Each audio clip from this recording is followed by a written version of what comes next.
فدوى حلقك حط لي خطين حمر جواها، وثمرته هي هاي اللي اريدها، وثمرة الفؤاد. إذا الزهراء ثمرة الأنبياء جميعا، هذا ثمرة الزهراء.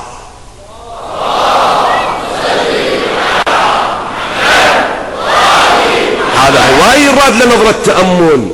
هذا جامع نور النبوة. هذا شلون العبارة مو لطيفة، خلي يسامحني سيدي مولاي الإمام الحسن. هاي 3 فيز عمي، خط النبوة وخط الإمامة مال علي وخط الزهراء العصمة. هاي 3 فيز، هاي قابلية خاصة. هذا البكر لجمع أنوار العصمة، هذا اللي وصل. راح أرجعك إلى ذي بدء، غاية الغاية الرجوع إلى البداية.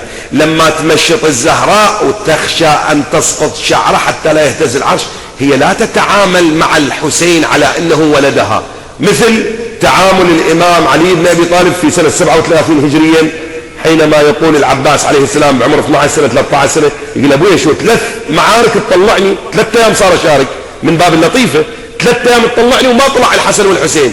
قال بني أنت ولدي، أبو عليك أنت ابني. قال أبا والحسن والحسين؟